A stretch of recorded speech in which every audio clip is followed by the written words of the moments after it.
21 வயசு மட்டும் நான் பிறந்தேன், அதுக்கு அவனுக்கு எவ்வளவு நான் கஷ்டப்பட்டிருப்பேன் நானு.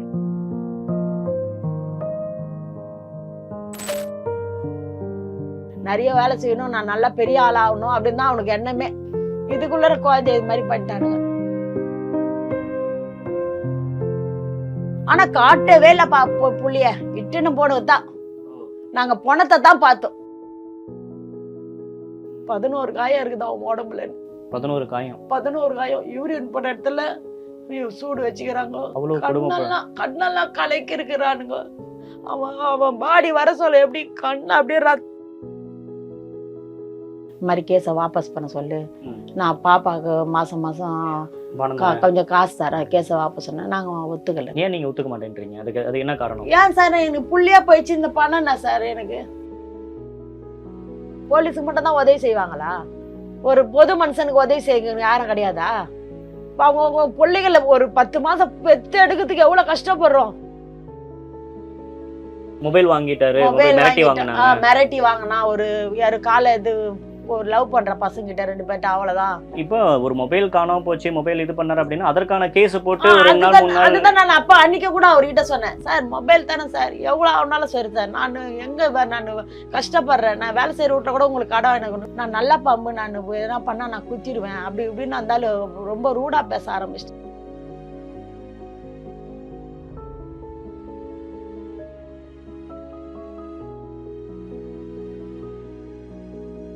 டிடிபேட் நேயர்களுக்கு வணக்கம். சமீபத்தில் திருப்புவனத்தில் நடந்த அஜித்குமார் அப்படின்ற ஒரு இளைஞரை விசாரணைக்காக அழைத்து சென்ற காவல்துறையினர் எவ்வளவு கொடூரமான முறையில் அவர் அடிச்சு கொண்டாங்க அப்படின்ற செய்தி அப்படின்றது தமிழ்நாட்டை உழுக்கின ஒரு சம்பவம் மாறி இருக்கு. இந்த சம்பவம் இன்னைக்கு நேத்தா அப்படின்னு பார்த்தீங்கன்னா பல வருடமா நடந்துட்டு இருக்கு.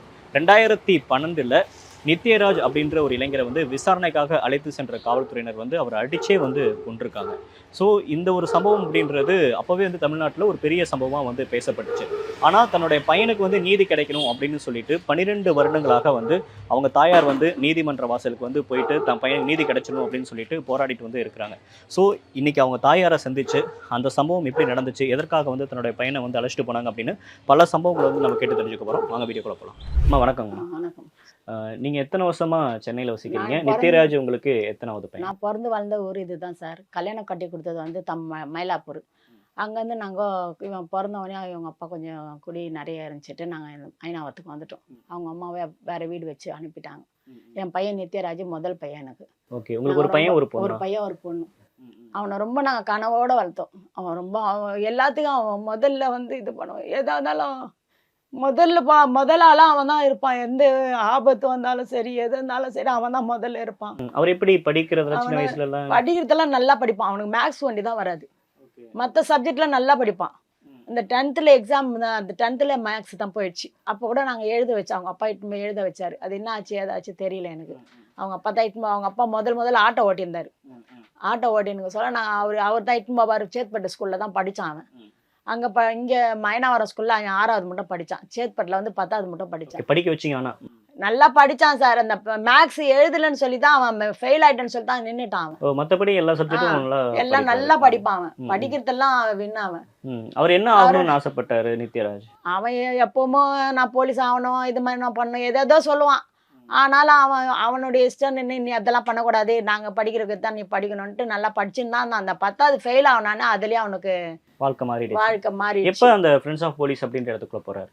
அதுதான் 10வது ஃபெயில் ஆகி ஒரு வருஷம் எங்கள் கூட அப்படி இருந்தான். அப்புறமா அந்த தாமஸ் சாருன்னு ஒருத்தர் இருந்தார். அவர் தான் இட்டுன்னு போய் இது பண்ணார். அவனுடைய இதுவெல்லாம் எப்பவுமோ எல்லாருக்கும் நல்லது செய்யணும்னு தான் பார்ப்பான் அவன். நாங்கள் இருந்த வீட்டில் கேஹெச் ரோட்டில் கூட ஒரு அம்மாவுக்கு அந்நேரத்துக்கு டெலிவரி 12 மணிக்கு டெலிவரி. எங்கள் அம்மா வீடு ஐநாவரம் அந்த இடத்துல போய் அந்த முருங்கைக்கீரைலாம் எங்கள் அம்மா வீட்டிலேருந்து போய் ஒடிச்சுன்னு வந்தான். அவங்க கூட அவ்வளோ அழகுதாங்க. எங்களெல்லாம் காப்பாற்றிட்டு நீ போயிட்டேன்னு கூட அவ்வளோ அழகுதாங்க. நாங்கள் கேஹெச் ரோட்டில் இருக்க சொல்ல நாங்கள் 10 வருஷமாக நாங்கள் அங்கே தான் இருந்தேன். அங்கே இருந்து தான் நாங்கள் அப்புறமா இது மாதிரி பிரச்சனை ஓவராகி தான் எங்களுக்கு அங்கே போலீஸ் மூலியமாக எங்களுக்கு கரண்டெல்லாம் எடுத்துட்டாங்க எங்களுக்கு அங்கேருந்து.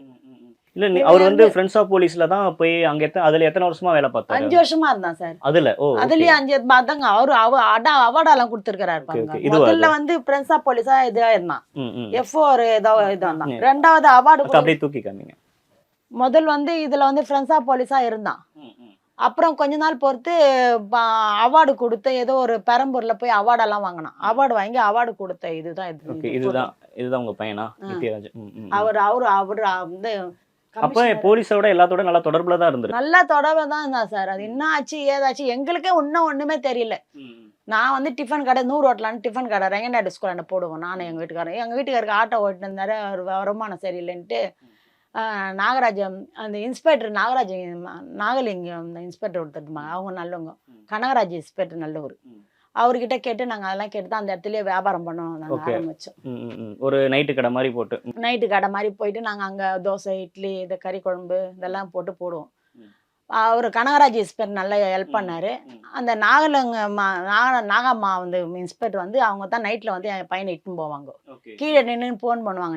நைட் என்ன வேலை உங்களுக்கு அங்கே போனால் இது மாதிரி வேலையெல்லாம் இருக்கும்? அதான் பிரின்ஸா போலீஸ் தான் அவங்களுக்கு ரவுண்ட்ஸுக்கு தான் இட்டுன்னு போவாங்க. ஓகே, ரவுண்ட்ஸுக்கு தான் அந்த அம்மா இட்டுன்னு போவாங்க. வந்து அவங்க வந்து இந்த பொண்ணை கூட இட்டுன்னு போனது கூட அவங்க தான் அவனுக்கு வயசு இருக்குது. இவங்க எல்லாம் ரொம்ப பிரச்சனை பண்ணிட்டாங்க இந்த பொண்ணை இட்டுன்னு போனதுக்கு. லவ் மேரேஜ்ன்ட்டு நாங்கள் வேணாம் அவங்க இட்டுன்னு போயிட்டான்ட்டு இவங்க ரொம்ப பிரச்சனை பண்ணாங்க. அப்புறமா இன்ஸ்பெக்டரு எல்லாம் இருந்துச்சு. அவன் பையன் நல்ல பையன் மேலே எந்த இதுவும் இல்லை, அவனுக்கு வயசு இருக்குது, அவன் இட்டுன்னு போயிலான்ட்டு அவன் மேலே எந்த பிரச்சனை பண்ணக்கூடாது. நாங்கள் 7 ரிஜிஸ்டர் மேரேஜ் பண்ணி 7 ஆட்டோ வச்சு நாங்கள் வக்கீல் வச்சு இட்டுன்னு வந்தாங்க பையனை. ரிஜிஸ்டர் இந்த அவங்க அப்பா அவங்க வீட்டில் இது பண்ணாங்கன்ட்டு அவ்வளோலாம் எல்லாம் பண்ணோம். எல்லாம் இருந்துச்சு. ஒரு வருஷம் ஆயிடுச்சு. குழந்தை இல்லாத திருப்பி குழந்தை நின்று குழந்தை பிறந்துச்சு. குழந்தை பிறந்து அவங்க வீட்டுக்கு இட்டுன்னு போயிட்டாங்க. அவளும் அங்கே போயிட்டா. ஓகே, இப்போ இந்த சம்பவம் எப்போ நடந்துச்சு? அவர் எப்போ கூட்டு போனாங்க போலீஸ் ஸ்டேஷனுக்கு? அது என்ன நடந்துச்சு அன்னைக்கு? 16 எனக்கு எப்போ இட்டுன்னு மறந்தேன். என்கிட்ட டிஃபன் வாங்கிட்டு போனான். நைட்டு வந்து ஜூன் 11 ஜனவரி 11ஆம் தேதி மத்தியானம் நைட்டு அம்மா அந்த பொண்ணுக்கு ஜுரமா எனக்கு நாஸ்டா கொடுமான்னு அதுக்கு இட்லி எல்லாம் கொடுத்துட்டான். அவனும் இட்லி கறியெல்லாம் சாப்பிட்டுட்டு போயிட்டான். அப்புறம் நைட்டு எப்பவுமா அவனை நான் வீடு வாடகை வச்சிருந்தேன் நான். ஏன்னா அந்த பொண்ணு வயசு பொண்ணு இருக்குதுன்ட்டு நாங்கள் அவங்க 2 பேரும் இதே வீடு தான் அங்கேயும் கேஹெச் ரோட்லையும் இதே சைஸ் தான். அங்கே நாங்கள் போலீஸ் ஸ்டேஷன் எதிர்க்க தான் இருந்தோம். அப்படியா? ஓகே ஓகே, அங்கேயே தான் இருப்போம். அதான் அந்த போலீஸ் ஸ்டேஷன்ல நாங்கள் வந்த அம்மா வந்து ஃபோன் பண்ணாங்கன்னா அவன் மேலே வந்து எட்டி பார்ப்பான். எட்டி பார்த்தா அப்போ ட்ரெஸ் போட்டு போயிடுவான். ட்ரெஸ் எல்லாம் கூட இருக்குது. அவன் ட்ரெஸ் எல்லாம் கூட போலீஸ் ட்ரெஸ் எல்லாமே இருக்கு.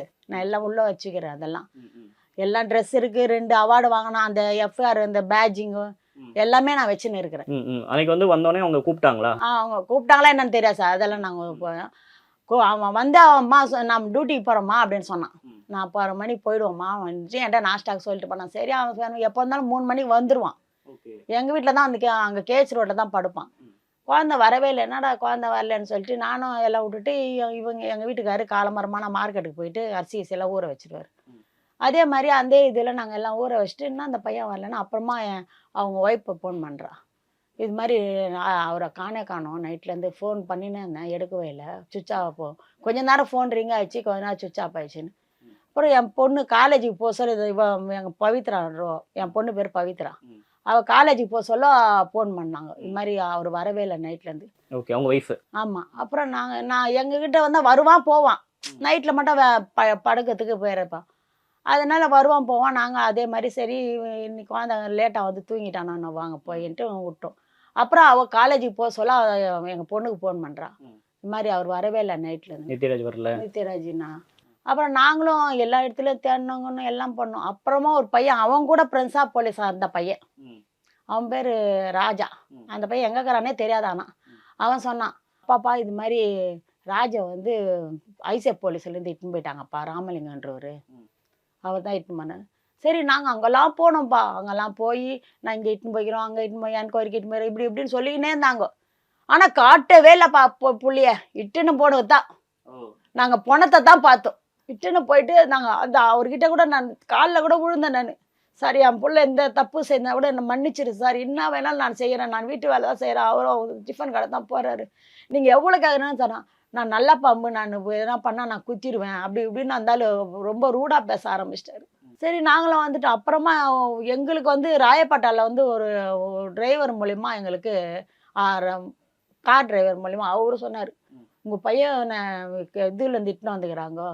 நாங்கள் அப்புறம் எங்கள் எல்லாம் ஓடி அந்த ராயப்பேட்டை ஹாஸ்பிட்டலே ஓடிச்சானுங்க எங்கள் சொந்தக்கார பசங்கள்லாம். எங்க நாத்தனார் பையன், எங்க அக்கா பையன் எல்லாம் போய் நீங்க அதாவது அந்த சாப்பாடு வாங்கிட்டு உங்ககிட்ட போனதுக்கு அப்புறம் நீங்க பார்க்கவே இல்லப்பா. நாங்க பணத்தை தான்ப்பா பார்த்தோம். நாங்க வேற எதுவுமே நாங்க பார்க்கல. என்ன சொன்னாங்க அவங்க? அவங்க நீங்க அதுக்கப்புறம் இது ஹாஸ்பிட்டல்ல தான் பாக்குறீங்க, ராயப்பேட்டையில தான் ஹாஸ்பிட்டல்ல பாக்குறீங்க? தான் நாங்க பாக்குறோம். ம். ஹாஸ்பிட்டல்ல கூட எடுத்துன்னு போய் கூட அவங்கள காட்டவே இல்லை எங்களுக்கு. காட்டாத பசங்கெல்லாம் உடைச்சி கிடிச்சு உள்ள போய் பார்த்தா, அப்புறம் எங்க எங்க மச்சனம் போய் பார்த்து அப்ப எங்க எங்க வீட்டுக்கார்ட்ட சொல்லிக்கிறான், யூரியன்புரத்துலாம் சூடு வச்சுக்கிறாங்க, நிறைய இடத்துல சூடு. எஃப்ஐஆர் காப்பில எவ்வளோ அடின்னு போட்டுக்கிறாங்க தெரியுமா? எஃப்ஐஆர் காப்பியை பார்த்தீங்களா நீங்க? எஃப்ஐஆர் காப்பில இவ்வளோ அடி எனக்கு இந்த புகழேந்தி சார் தான் சொன்னாரு. 11 காயம் இருக்குது அவன் உடம்புல. 11 காயம். 11 காயம். யூரின் போட்ட இடத்துல சூடு வச்சுக்கிறாங்க. அவ்வளவு கொடுமை. கண்ணெல்லாம் கலக்கி இருக்கிறானுங்க. அவன் அவன் பாடி வர சொல்ல எப்படி கண்ணு அப்படியே ரத்தம் சிந்தின மாதிரி வந்தது. அது மாதிரி வந்தது என் புள்ள பாடி. நீங்க அவங்கள ஐசிஎஃப் ஸ்டேஷனுக்கு எடுத்துட்டு போனாங்க அப்படின்னு சொன்ன உடனே நீங்க அங்கெல்லாம் போனீங்களா? அங்க போய் 3 நாளா உட்காந்துக்கிறோம் சார். நாங்க உங்ககிட்ட கண்ணிலே காட்டல சார். இங்க போய்க்கிறான் அங்க போய்க்கிறான்னு தான் சொன்னாங்க. அப்புறம் பார்த்தா அவன் ஹாஸ்பிட்டலா தான் இது நாலஞ்சுக்கிறாங்க. ஓகே. முதல் காந்தி நகர் கிட்ட போய்க்கிறாங்க, அப்புறம் கேஎம்சி கிட்ட போகிறாங்க, அப்புறம் ஜிஹெச் கிட்ட போய்க்கிறாங்க, ராயப்பேட்டை எல்லாம் எஃப்ஐஆர் காப்பில இருக்கு. அவங்க வந்து எல்லா இடத்துக்கும் கொண்டு போய் லாஸ்ட்ல புள்ள இந்த இவங்க சொன்னாங்க, நாங்க சிபிஐ விசாரணை தான் நடந்துச்சு எங்களுக்கு. சிபிஐ விசாரணைல கலாராடி மேடம் சொன்னாங்க, அவன் நுண்ணிய அளவுல அவனை ஒரு நைட்டுல அந்த நைட்டா அவனுக்கு தலையில ஆபரேஷன் பண்ணி தான் பொழைச்சிருப்பான். தலையிலே அடிச்சிருந்திருக்காங்க. தலையில தான் அந்த நுனி அளவுல முடி அளவுல அவனுக்கு அந்த இதுல தான் அவனுக்கு ரத்தம் கட்டி இறந்துட்டான் அவன். ஆக்சுவலா என்ன கேஸுக்காக கூட்டு போனாங்க? கேஸ்னா அவன் சும்மானா வழிப்பறைய பண்ணான், யாருக்கிட்ட மொபைல் வாங்கிட்டாரு, மிரட்டி வாங்கினா, ஒரு யாரு காலை இது ஒரு லவ் பண்ற பசங்க கிட்ட 2 பேர்ட்ட, அவ்வளவுதான். அதுக்குதான் நாங்க இட்டுன்னு போய்க்கிறோம், அதுக்குதான் இங்க விசாரணை இட்டுன்னு போய்க்கிறோம். அதுதான் அப்படி செய்யக்கூடிய பையன். அப்படியெல்லாம் என் புள்ள செய்யாதுப்பா. நான் தான் சொல்றேன், அவன் எந்த தொழில் இருந்தாலும் ஓடி போய் செய்வான். அதான் சொல்றேன், மழை பெஞ்சா கொடை எடுத்துன்னு வந்து விற்பான், இது கரும்பு போடுவான், இது மாதிரி மோளம் போடுவான். அவன் என்னென்ன தொழிலே அவன் டிஃபன் கடைக்கு யாருக்குன்னா ஏதோ உதவி செய்வான். இதெல்லாம் பண்ணிட்டு நைட்டு போய் ஃப்ரெண்ட்ஸா போலீஸா வேலை செய்வான்.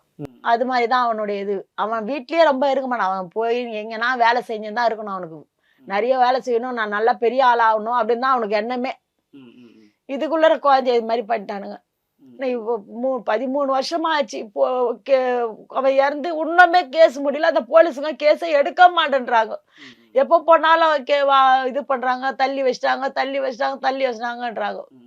ஆனா அவங்க போலீஸ் தரப்புல இருந்து இந்த மாதிரி நெஞ்சு வலி வந்துருச்சு, அதனாலதான் இறந்தாங்க. அதெல்லாம் எங்க கிட்ட சொல்லவே இல்லையா சார். நாங்க பாடியா பாக்கலன்றேன்னு, நாங்க பையனையா பாக்கல. எங்க வீட்டுக்காரையும் இட்டுன்னு வர சொன்னாங்க, ட்ரெஸ் எல்லாம் எடுத்துன்னு வர சொன்னாங்க. எங்க வீட்டுக்காரன் எடுத்துன்னு போனாரு. எடுத்துன்னு போறதுக்குள்ள அதுக்குள்ள நாங்க ஜெயிலுக்கு இட்டுன்னு போயிட்டோம்.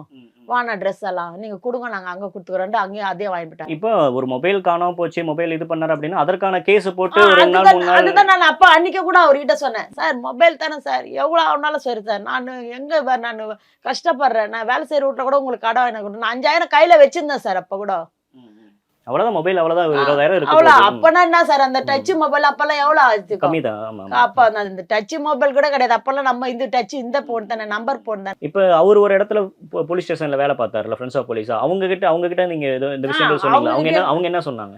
கேட்டூல தானே சார் பாப்பான், கேட்டூல தானே கையெழுத்து போட போவான், கேட்டூல தானே என்ன பண்ணுவான். அவங்க என்ன சொன்னாங்க என்னன்னு தெரியல, இது மாதிரி சொல்றாங்க. அவரு கனகராஜ் எல்லாம் சொல்றாரு, இது மாதிரி பண்ணானா, இது மாதிரி செய்யறானா, போயிட்டாங்க. ஆனா அவங்க 5 வருஷம் அவங்களோட பழகி இருக்காங்கல்ல அந்த பையனோட. அவங்களும் ஒத்துழைச்சிட்டாங்களே சார். போலீஸுங்க தெரியுமா, போலீஸுக்கு இணைஞ்சிட்டாங்க. என்ன பண்ண முடியும்? ஒன்னும் பண்ண முடியாது. நம்ம அவங்க சைடு தான் பேச ஆரம்பிச்சிட்டாங்க. பட் இருந்தாலும் இப்ப மத்தவங்களை வந்து இது மாதிரி விசாரணைக்காக கூட்டிட்டு போயிட்டு டார்ச்சர் பண்ணி அவங்கள வந்து கொல்றது அப்படின்றது இயல்பா நடக்கிற ஒண்ணு தமிழ்நாட்டை தொடர்ந்து நடந்துட்டு தான் இருக்கு. ஆனா உங்க பையன் போலீஸோடய ரொம்ப நெருக்கமா இருந்திருக்காரு, ஃப்ரெண்ட்ஸ் ஆஃப் போலீஸா இருந்திருக்காரு, நைட்டு பேட்ரோலுக்குலாம் போயிருக்காரு. அப்படின்றப்ப மத்த போலீஸ்க்கு இவரை தெரியும்ல, இது மாதிரி ஃப்ரெண்ட்ஸ் ஆஃப் போலீஸ்ல இருக்காருன்றது. அப்படி தெரிஞ்சுமே அப்படி பண்ணிருக்காங்க. அப்படி தெரிஞ்சு அப்படி பண்ணிருக்கிறாங்க. என்ன பண்றது? நாங்க என் புள்ளி நாங்க பார்க்கவே இல்லப்பா சார். 11ஆம் தேதி 8 மணிக்கு பார்த்தேன் சார். 16ஆம் தேதி தான் அவரை இதான் 16ஆம் தேதி தான் பணமா தான் நாங்க பாக்குறோம். இது உடனடியா வந்து பெரிய விசாரணைக்கெல்லாம் எடுத்துக்கிட்டாங்களா, இல்ல போராட்டம் பண்ணதுக்கு அப்புறம் தான் எடுத்தாங்களா? விசாரணையில சார் எங்களை பாடியை எடுத்துன்னு போய் ராயப்பேட்டை ஹாஸ்பிட்டல் வெளியே யாரோ ஒரு இன்ஸ்பெக்டர் வந்து காலில் எட்டி வச்சு, நீ பாடி எடுக்கலன்னா நான் அனாதை பணமா போட்டுருவேன். நாங்க மறியல் பண்ணிட்டோம் சார். 3 நாளா மறியல் பண்ணிட்டோம் சார். நாங்க 3 நாளா மறியல்ல தான் இருந்தோம் நாங்க. எல்லா அங்கேயே தான் ஊர் தெருல இருக்கவங்க சொந்தக்காரங்க எல்லாரும் வந்துட்டாங்க. எல்லாம் வந்துட்டாங்க. அங்க இருக்கிறவங்க ராயப்பட்டார இருக்கிறவங்க கூட வந்துட்டாங்க. ஏன்னா அவ்வளவு பழக்கமா அவருக்கு நித்யராஜ் எல்லாரும் அவன் ரொம்ப பழக்கம். அங்க இருக்கிறவங்களுக்கு பழக்கம் இல்ல, இங்க இருக்கிறவங்களுக்கு எல்லாருக்கும் பழக்கம். எல்லாருக்கும் நல்லா பழகுவாரு. எல்லாம் நல்லா பழகுவான். அதான் சொல்றேன்னா, நீ அச்சிட்டு கொடுத்தா கூட வாங்கி துண்டுருவான். அவன் துண்டுறதுல தான் அவன் கொஞ்சம் வேற எந்த பழக்கமும் கிடையாது. அவன் யாருன்னா பீடி பிடிச்சா அந்த இடத்துல நிக்க மாட்டான். எந்த பழக்கம் ஒரு பார்க்க எதுவுமே பண்ண மாட்டான். நல்லா சாப்பிடணும், நல்லா நான்வெஜ் நல்லா சாப்பிடணும். ஞாயிற்றுக்கிழமை நல்லா நான்வெஜ் வாங்கிட்டு வந்து போடுவான், எதுவும் போடுவான், எல்லாம் போடுவான். ஏர்டெல்ல வேலை செய்யறதுனால அப்போ என்கிட்ட 7000 ரூபாய் அவரு இறக்குறப்ப இவருடைய குழந்தைக்கு எவ்வளவு வயசு? 3 மாசம். 3 மாசம் கை குழந்தை. அப்பதான் பிறந்து. அப்ப கூட என்கிட்ட இல்ல, அவ அங்கதான் இருக்கிறான். 3ஆம் மாசம் தான் வந்து சொன்னான், அம்மாம்மா அவங்க வீட்டுல அனுப்புறாங்கம்மா, அதனால அவங்க அனுப்ப சொல்ல அவங்க நான் என்ன அவ கேட்டா பொருள் என்ன வாங்கி தரேன், எனக்கு வேணா, எனக்கு வண்டி வாங்கி கொடுங்கன்னு சொன்னேன். அந்த வண்டி கூட நாங்க எடுக்கல சார், புது வண்டி சார். இன்னும் போலீஸ் ஸ்டேஷன்ல இருக்கு சார், புது வண்டி. 80,000 ரூபாய் கொடுத்து எடுத்தான். 20,000 ரூபாய் முன்பணம் கொடுத்துட்டு புது வண்டி எடுத்தான். நாங்க இன்னும் வண்டி கூட எடுக்கல. பல கனவுகளோட தான் அந்த வாழ்க்கையை அவர் ஆரம்பிச்சிருந்திருக்காரு. மனைவியோட சந்தோஷமா குழந்தைங்களோட வாழணும். பழைய வண்டி நான் இப்போ இந்த ஏர்டெல் இருக்கு சொல்ல சொன்னா, எனக்கு பழைய வண்டி வாங்கி கொடுமானா, சரி நான் வேலை செய்யற வீட்டுல ஒரு 10,000 வாங்கி பழைய வண்டி வாங்கி கொடுத்தேன். அந்த வண்டி இதுவாயிடுச்சுட்டு நாங்க போட்டுட்டோம். இது சிபிஐக்கு மாத்தணும், சிபிசிஐடி இந்த இது வந்து மாத்தணும் அப்படின்னு சொல்லிட்டு நீங்க ஏன்? ஆமா, எங்களுக்கு எதுவுமே தெரியல. அவன் இறந்தது எப்படி தெரியல, ஏது தெரியல, என்ன பண்ண. ஆனா நீங்க ஒரு விஷயத்துல தெளிவா இருந்தீங்க, அதாவது அவருக்கு வந்து நெஞ்சு வலி வந்து இறக்கல அப்படின்னு போலீஸ் சொல்ல காரணங்களை நீங்க ஏற்கவே இல்லை. அவனுக்கு நெஞ்சு வலி எல்லாம் வராது சார். அவன் அப்படியேப்பட்ட பையன். அவன் எதுனாலும் அவன் எல்லாம் ஓடுவான், ஓடாருவான். எந்த வலியும் கிடையாது அவனுக்கு உடம்புலாம். அவனை ஒரு வலி, அவன் பாடி பாத்தீங்கன்னா ஆட்டாமட்டியா அப்படி இருக்கும் அவனுக்கு. டாங் டாங் டாங் நிற்பான். நெஞ்சு வலி எதுவுமே வரதுக்கு சான்ஸ் கிடையாது அவனுக்கு. இவங்க இது பண்றது அவங்க சொல்றது. போலீஸ் ஆகணும்னு ஆசைப்பட்டான் அவன். நான் பெரிய வேலை போலீஸ் ஆகணும், பெரிய வேலைக்கு நல்லா நான் படிக்கணும், நல்ல வேலைக்கு போகணும் தான் ஆசைப்பட்டுதான் அவன். இந்த 10th எக்ஸாம்ல ஃபெயில் ஆயிட்டான். அதுல இருந்து அவனுக்கு கொஞ்சம் டிஸ்டர்ப் ஆயிட்டான். அவ்வளவுதான் அவன். அப்படி இருந்தா அவன் ஏர்டெல்ல வேலை செஞ்சுதான், எல்லா வேலையும் ஏர்டெல்ல காயின் எடுப்பான். இப்ப நீங்க அந்த கேஸ் நடந்துட்டு இருக்கப்ப காவல்துறையில இருந்து உங்களுக்கு ஏதோ அழுத்தம் வந்துச்சா, இது மாதிரி மிரட்டுறது அது மாதிரி ஏதாச்சும் வந்துச்சா? இல்ல இன்ஸ்பெக்டர் தான் வந்து அப்பப்போ ஒரு ஆளை விட்டு அனுப்புவாரு. இந்த மாதிரி கேஸை வாபஸ் பண்ண சொல்லு, நான் பாப்பாக்கு மாசம் கொஞ்சம் காசு தரேன், கேஸை வாபஸ் பண்ண. நாங்க ஒத்துக்கல. ஏன் நீங்க ஒத்துக்க மாட்டேன்றீங்க? அது என்ன காரணம்? ஏன் சார், எனக்கு புள்ளியா போயிடுச்சு இந்த பணம் சார். எனக்கு எதுக்கு சார் அது பணம்? அவங்க அப்பா எவ்வளவு கனவோட அந்த பையனை இருந்து பெத்தா சார். அவரு ராவு பகலா 3 நாளா ஹாஸ்பிட்டல்ல இருந்து அவ்வளோ கஷ்டப்பட்டு பெத்தாரு. இப்ப 2012 உங்க பையனுக்கு நடந்துச்சு. அதுக்கப்புறம் 2020 ஜெயராஜ் பின்னிக்னு சொல்லிட்டு தூத்துக்குடியில இதே மாதிரி ஒரு சம்பவம் விசாரணைக்கு அழைச்சு போய் அடிச்சு கொண்டாங்க. இப்ப சமீபத்துல திருப்புவனத்துல இப்படி ஒரு சம்பவம் நடந்துச்சு. அஜித் குமார், உங்க பையன் வயசு தான் இருக்கும்னு நினைக்கிறேன், 22 வயசு. தொடர்ந்து இதெல்லாம் நடக்குது இல்ல? இந்த மாதிரி விசாரணைக்காக கூட்டு போயிட்டு இப்படி ஒரு பணமா திருப்பி சார் பணமா அனுப்பணும். எதுக்கு சார்? அவங்களுக்கும் ஒரு புள்ளைங்க இல்லைங்களா? நாங்க எவ்வளவு கஷ்டப்படுறோம். இன்னைக்கு நான் புள்ள இல்லாத, புருஷன் இல்லாத, 3 வீட்டு வேலை செய்யறேன் சார். இப்ப போனா 2:30 மணிக்கு வருவேன், 3 மணி ஆகும். ஒரு வீட்டுல எவ்வளவு கஷ்டம் இருக்கு வேலை, வீட்டு வேலை செய்யற இடத்துல.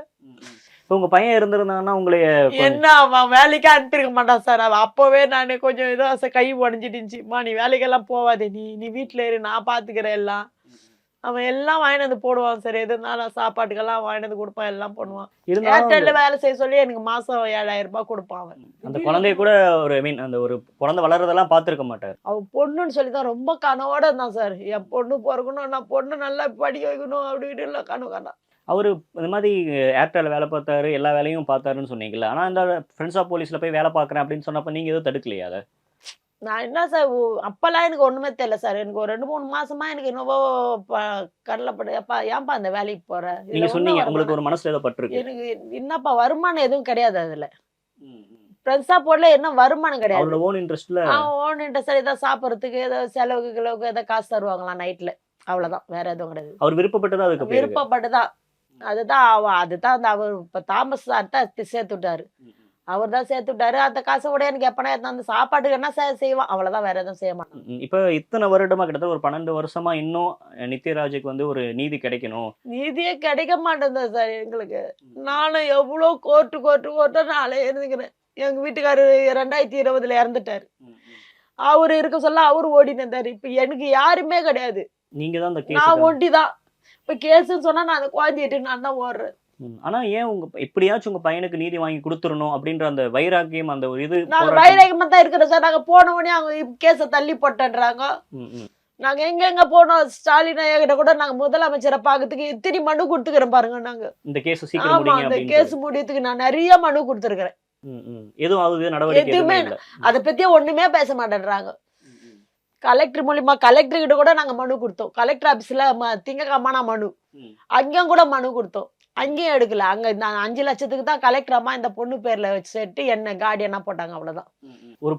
ஒரு சிஸ்டத்தை எதிர்த்து உங்க பையன் நீதி வாங்கி கொடுக்கணும் அப்படின்னு சொல்லிட்டு போராடுறது உங்களுக்கு அவ்வளவு ஈஸியா இல்ல, அது ரொம்ப சவால் நிறைந்ததா இருக்கு. சவாலா தான் இருக்குது. எனக்கு அப்பவே என்ன கேஸ் வாபஸ் வாங்க சொன்னா நாங்க வாங்கி விட்டுற கூடாதா? வாங்கியிருக்கலாம் இல்ல. எங்களுக்கு வேணாம், என் புள்ளைய போயிடுச்சு, இப்ப நான் பணம் வந்து என்ன பண்ண போகுது? ஆனா உங்க பையன் எங்களுக்கு நியாயம் கிடைக்கணும், அவ்வளவுதான். யார் பண்ணாங்களோ யார் பண்ணாலும். ஆனா மெயினா ராமலிங்கம் தான், ராமலிங்கம் இன்ஸ்பெக்டர் தான். இப்போ அவனுக்கு வேலை எதுக்கு சார் கொடுத்து வச்சுக்கிறாங்க? இப்போ வேலை கொடுத்து வச்சுக்கிறாங்க. இப்போ அவார்டும் இப்போ 2வது இது ஏத்திக்கிறாங்க அவங்களுக்கு. எதுக்கு அவருக்கு கொடுக்கணும்? இப்போ இதெல்லாம் கவர்மெண்ட் எதை கேட்காதுங்களா? போலீஸுக்கு மட்டும் தான் உதவி செய்வாங்களா? ஒரு பொது மனுஷனுக்கு உதவி செய்ய யாரும் கிடையாதா? யாரா இருந்தா சொல்லுங்க. இப்போ அவங்க பிள்ளைகளை ஒரு 10 மாசம் பெத்து எடுக்கிறதுக்கு எவ்வளவு கஷ்டப்படுறோம். பெத்து எடுக்க சொல்ல உயிர் போய் உயிர் வருது. 21 வயசு மட்டும் நான் பிறந்தேன், அதுக்கு அவனுக்கு எவ்வளவு நான் கஷ்டப்பட்டிருப்பேன் நானு. அதுக்கு ஒரு நியாயம் கிடைக்க வேணாவா? 13 வருஷமா எனக்கு ஒரு நியாயம் கிடைக்காத. இது மாதிரி நாங்க எவ்வளவு கஷ்டப்படுறோம். நாங்க என் புள்ள தானே அடிக்கிறாயா, வீட்டு வேலைக்கு போறேன்.